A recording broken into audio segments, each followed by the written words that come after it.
한국이 개발한 세계 최고의 MLRS 체계인 K239 천무가 지난 8월 21일 폴란드에 도착한 지 불과 37일 만에 추가 11대가 폴란드 그다니아 항에 도착하여 충격을 주고 있습니다. 정말 엄청난 납기 속도가 아닐 수 없는데요. 지난 15일 폴란드 부하체코 국방부 장관은 자신의 SNS를 통해 호마르K 다연장 로켓 발사대의 추가 요소가 이미 폴란드에 도착했습니다. 11개의 K239 천무 발사대 모듈 하역이 완료되었으며 이는 우리 군수 공장으로 운송되어 옐츠 트럭과 통합될 예정입니다. 라고 하였습니다. 빠른 납기로 정평이 나 있는 한국은 그 명성에 걸맞게 엄청난 속도로 폴란드에 무기를 인도해주고 있는데요. 천무 역시 K2 전차나 K9 자주포와 같은 무기 체계와 다를 바 없이 현재 빠른 납기가 진행되고 있습니다. 지난 5월 16일 옐츠 트럭 세대가 한국에 도착하여 6월 5일 세대 모두 천무 발사대와 통합이 완료되었고 6월 20일 그중 한 대의 천무가 폴란드 MSPO 전시회를 위해 먼저 선박에 선적되었으며 나머지 두 대는 6월 24일부터 31일까지 한국 ADD에서 진행된 기동 및 사격 테스트를 받았습니다. 그 사이 8월 18일부터 22일까지 5일간 폴란드 포병들이 한국에 직접 방문해 교육과정을 이수하는 시간도 가졌죠. 6월 20일에 선적된 한 대의 천무는 8월 21일 폴란드 현지에 도착했습니다. 당초 예정보다 12일이 늦어졌는데 선박 수송 중 이민자를 구조하기 위해서 시간이 지연되었기 때문입니다. 그리고 최근 9월 15일 11대의 추가 발사대가 폴란드에 도착하게 되었고 한국에서 폴란드까지 대략 50일가량 소요된다는 점을 고려하면 이미 7월 28일 11대의 발사대를 선적하여 보냈다는 것을 알 수 있습니다. 첫 번째 천무를 보낸 지 불과 37일 만에 11대를 추가로 보내준 것이죠. 일각에서는 한국군에 도입될 발사대 재고를 미리 건네준 것이 아니냐라고 하시는데요. 폴란드형 천무는 KT즘2 탑재가 가능한 신형 발사대이기 때문에 한국군 도입 물량과는 별도로 진행되었으며 그저 생산 속도가 어마무시하게 빨랐던 것입니다. 11대의 천무 발사대는 이내 폴란드 옐츠사에 도착하여 옐츠 트럭과 통합하게 됩니다. 만약 옐츠 트럭이 이미 준비가 되어 있다면 지난 한국에서 걸린 통합 시간을 고려할 때 약 20일에서 30일이면 11대의 호마르K가 출고될 것으로 추정되는데요. 이로써 10월 안으로는 총 14대의 천무 호마르K가 폴란드에 배치될 수 있다는 것을 알 수 있습니다. 지난해 10월 19일 천무 288문 도입에 관한 기본계약 체결 이후 정확히 1년 만에 14대의 다연장 로켓 발사대를 갖게 되는 폴란드이죠. 유사 체계인 미국의 하이마스 MLRS 납기 속도와 비교해보면 한국이 얼마나 빠르게 보내주고 있는지를 체감할 수 있는데요. 지난 2019년 2월 11일 폴란드는 미국과 20대의 하이마스 도입 계약을 체결하였고 1004대의 물량을 인도받은 시기는 4년 4개월 6일이 지난 2023년 5월 17일이었습니다. 심지어 폴란드가 인도받은 하이마스는 옐츠사의 트럭과 통합되지 않은 제품이었다는 것을 보면 옐츠 트럭에 얹어 배송까지 해낸 하나 에어로스페이스의 통합 및 생산 능력은 가히 타의 추종을 불허한다고 할 수 있죠. 역시 하나는 야구 빼고 다 잘해. 또한 천무는 하이마스 대비 가격적인 메리트도 상당합니다. 두 대의 포드가 장착되는 천무는 하이마스의 2배 장탄수를 가지고 있는데 가격은 오히려 하이마스의 60% 수준인 대당 30억 원입니다. 특히나 하이마스는 C-130 수송기에 싣기 위해 경량화에 치중한 장비로 지지대 장비를 갖추고 있지 않지만 그럼에도 불구하고 천무보다 더 비싸죠. 다연장 로켓의 지지대는 발사 시 흔들리는 차체를 잡아주기에 사격의 정밀성을 확보해주는 아주 중요한 장비이지만 하이마스의 운용 방식 자체가 주로 GMLS 유도 로켓을 사용하는 방식이고 또한 발사 망각을 통한 생존성을 끌어올린 게릴라 전술을 구현하고 있어 지지대를 탑재하지 않았습니다. 반면 천무에는 좌표를 입력하는 동안 연장형 스페이드 지지대가 지상과 차대를 고정시키게 되는데 이로 인해 반동을 크게 줄일 수 있어 유도 로켓은 말할 것도 없고 무유도 로켓마저도 정확도가 상당히 우수하다는 평가를 받고 있습니다. 지상군 대화력전에서 우직히 무유도 로켓을 쏟아내기 원하는 국가들에게 천무는 더할 나위 없는 좋은 선택이죠. 한국이 천무를 개발하면서 투입된 개발비는 약 1,300억 원, 현재까지 사우디, UAE, 폴란드 등 수출 실적만 13조 원에 육박하니 하나 입장에서는 수출 효자 중의 효자입니다. 더욱이 미국의 Mi-70 MLRS가 단종됨에 따라 앞으로 천무를 찾는 국가들은 더욱 늘어날 전망이죠. 폴란드 옐츠사 영업이사 마르신 야쿠브스키는 최근 MSPO 전시회에서 천무를 개발한 한국의 기술력을 극찬했는데요. 여기서 다소 놀라운 발언도 있었습니다. 한국에서 진행된 사격 테스트에서 천무에서 발사된 4발의 로켓이 각각의 이동 대상을 정확하게 추적하고 발사에 성공했다는 것입니다. Po mojej lewej stronie można zauważyć pojazd z zabudowaną wyrzutnią czumą. Jest to koreański system artyleryjski. Jest to prezentowany drugi pojazd, który wysłaliśmy z 3 do Korei na początku tego roku.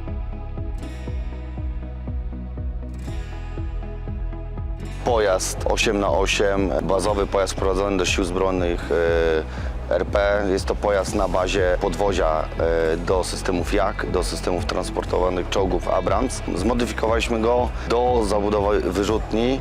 Wyrzutnia jest koreańskiej firmy Hanwha. Obecnie jeszcze mamy jedną wyrzutnię, która czeka na strzelania z systemem o zasięgu 300 km.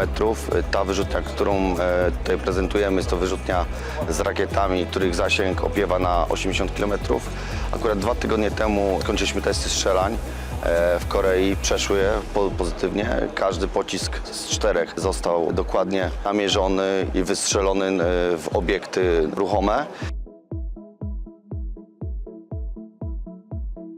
Zakończyliśmy również też testy trakcyjne w Korei. Podwozie obecnie wraca do Polski. W okolicach końca września wróci, żebyśmy mogli je otworzyć i dostarczyć do MON-u. Pojazdy testowane w Korei były zarówno i w terenie, jak i też na szosie. Były badane pod względem wstrząsów symulatorem rakiety. Były całoczynnikowane, także tutaj te wszystkie testy też żeśmy przeszli. Jeżeli chodzi o kąty zejścia, natarcia, pozytywne to jest ogromny sukces dla nas, jak i dla PGZ-u, ponieważ nigdy wcześniej nie były badane w środowisku koreańskim, w środowisku bardzo wilgotnym. To też jest jak gdyby nobilitacja dla nas z tego względu, że po prostu w takim klimacie nigdy nie operowaliśmy wcześniej, jeżeli chodzi o pojazdy. Chciałem nadmienić, że pojazd jest w całości skonstruowany w Polsce, także jest to myśl techniczna polska, także naprawdę ten sprzęt możemy traktować jako nasz rodzimy produkt, także wszystkie elementy, jeżeli chodzi o informacje, że Polacy nie potrafią, także są błędne, także miejmy nadzieję, że te pojazdy będą z sukcesem wykorzystywane w siłach zbrojnych. ADD 안흥 시험장에서 당시 사격 테스트 때 사용된 로켓은 한국판 GMLS로 불리는 239mm 유도 로켓입니다. 239mm 유도 로켓은 천무를 대표하는 로켓으로 천무가 K239로 불리는 이유 중 하나입니다. GPS, INS 항법을 통해 매우 뛰어난 정밀 유도가 가능한데요. 로켓의 앞뒤로 장착된 날개로 비행 중 오차를 수정하며 표적까지 유도할 수 있습니다. 특히 239mm 구경부터는 단일 고폭탄뿐만 아니라 DPICM 집속탄을 사용할 수 있는데 이는 지상 화력전에서 엄청난 우위를 가져다주는 화력 체계입니다. 천무 한 대당 각 포드가 6발, 총 12발을 동시에 발사할 수 있는데요. 239mm 유도 로켓에 약 300개의 자탄이 탑재되어 있어 발당 최대 축구장 약 3배 크기의 면적을 쫓아낼 수 있습니다. 한 발당 살상 반경이 축구장 3개란 뜻은 그 넓이의 모든 표적을 다 제거한다는 의미보단 로켓의 자탄의 파편이 날아가는 넓이가 축구장 3개 정도라는 것입니다. 특히 최근 한국은 239mm 유도 로켓에 램제트 추진 기술을 적용하여 사거리를 대폭 연장시키는 개발을 진행 중에 있는데 지난해 12월 20일 사우디아라비아, 노르웨이, 이집트, 스웨덴, 아랍에미리트, 폴란드, 필리핀 등 7개국 50여 명이 참관한 자리에서 200km 떨어진 표적을 정확히 명중시키기도 했습니다. 타국의 군 관계자들 앞에서 개발 무기를 시연했다. 사실상 개발이 완료되었다는 것이죠. 여기까지는 대부분 아시는 사실인데요. 숨겨진 반전을 하나 말씀드리면 앞으로 기존 사거리 대비 10배, 최대 800km까지 연장시킬 계획이 있다는 것입니다. 사거리가 80km나 되기 때문에 그런 능력이 있는데 지금 현재도 그걸 개량을 또 하기 때문에 앞으로는 그거를 800km까지 사거리를 더 연장하는 그런 식으로 지금 계획을 하고 있습니다. 한편 곧 열치 트럭과 통합될 11문의 천무는 간단한 현지 테스트를 거친 후 바로 18기계화 사단에 배치될 예정입니다. 제18 젤라즈나 기계화 사단은 에이브람스 전차와 레오파르트 전차가 배치된 곳으로 폴란드 동부 시에들체 인근에 위치해 있으며 이곳은 벨라루스와의 국경까지 불과 60km, 특히 바그너 그룹이 벨라루스와 작전을 수행했던 브레스트 군사기지와 80km밖에 떨어지지 않은 곳입니다. 특히 18기계화 사단의 장거리 화력 수단은 천무가 유일한 상황으로 최근 폴란드 동부에서 발생하고 있는 군사적 위협에 대응하여 억지력을 발휘하려면 천무의 빠른 배치가 필수적입니다. 18기계화 사단 사령관 야로슬라프 그로마진스키 준장은 자신의 SNS에 개인적으로 K239 천무를 기다리고 있다. 천무 다연장 로켓은 우리 지상군의 전투 능력을 변화시키고 우리가 동쪽의 위협에 대처할 수 있게 해줄 수 있다라고 했죠. 한편 최근 북한이 러시아와 군사적 협력을 도모하는 가운데 벨라루스의 루카센코 대통령은 푸틴 러시아 대통령을 만나 러시아 러시아, 북한, 벨라루스 3자 군사 협력을 제안했습니다. 블라디미르 푸틴 러시아 대통령은 15일 동맹국인 벨라루스와 회담을 개최했는데 북한과의 오래된 동맹 관계를 되살리려는 러시아의 노력에 벨라루스는 동참할 수 있을 것이라며 3국이 앞으로 다양한 군사 협력을 도모해야 한다고 제안하였죠. 이는 최근 폴란드의 급진적인 군비 증강에 비해 벨라루스의 군사력이 상대적으로 너무나 열세이기 때문입니다. 폴란드는 한국산 장비를 도입하면서 유럽 최강의 지상군 반열에 올랐습니다. 앞으로 1200대가량의 최신형 3.5세대 전차, 800문의 첨단 다연장 로켓을 보유하게 될 폴란드는 독일과 프랑스는 물론 전 유럽의 전차 MLS를 합친 것과 대등한 전력을 보유하고 있습니다. 특히 최근 역사적인 한미폴 군사훈련이 진행될 계획이 밝혀져 벨라루스는 크게 긴장하고 있는데요. 9월 17일 폴란드 지상군 화력시범 행사인 가을 화력전 아톰파이어 23이 개최됩니다. 폴란드가 도입한 K2 전차, K9 저주포, 천무 다연장 로켓이 기동시범 발사를 공개하는 것은 이번이 처음인데요. 폴란드는 그저 군 행사의 일환이라고 말하지만 사실상 한미폴 연합훈련이라고 봐도 무방하다는 평가입니다. 한국과 미국에서 도입한 장비들이 실제 전투 상황에서 필요한 스킬과 경험을 향상시키기 위한 실전 훈련이 실시되기 때문이죠. 특히나 폴란드에 주둔하고 있는 미군들뿐만 아니라 한국의 전차병, 포병들이 참가하여 폴란드의 K2, K9 천무를 직접 운용하기 때문에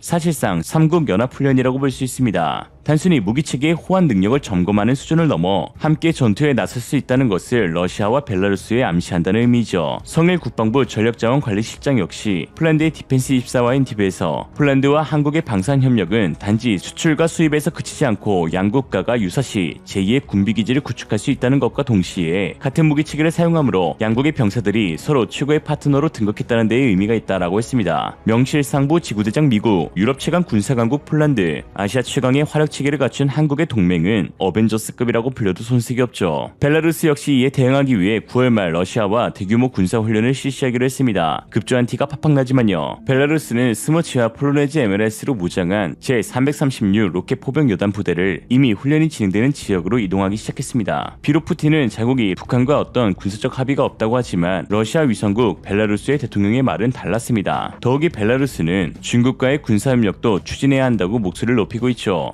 벨라루스가 이렇게 안절부절 못하는 것은 러시아가 벨라루스에 바그너 용병을 짬처리시켜 괜히 폴란드의 군비 증강만 자극한 측면도 있습니다. 폴란드의 강력한 군사력 증진에 벨라루스는 지푸라기라도 잡는 심정으로 이리저리 손을 내밀고 있는 것이죠. 사실상 한미폴 대 북러벨 대치 상황으로 변모하고 있는데요. 이러한 각국의 선택들이 과연 어떤 파장을 일으킬지는 섣불리 예측할 수 없습니다만 국내 일각에서는 한국이 수출에 눈이 멀어 잘못된 국제관계를 만들고 있다는 비판도 있습니다. 한국이 입으로는 평화를 바라고 있지만 누구보다 많은 무기를 생산하면서 줄곧 주변국의 군사력을 뛰어넘기만 바라고 있다고. 진짜 이래도 되는 거냐고. 응, 돼. 오늘의 한 줄 평. 진정한 평화를 원하거든 진정한 힘을 가져야 한다. 이상으로 리얼리즘이었습니다. 여러분의 생각은 어떠신가요? 현명하고 지혜로운 여러분의 의견을 지금 댓글에 남겨주세요.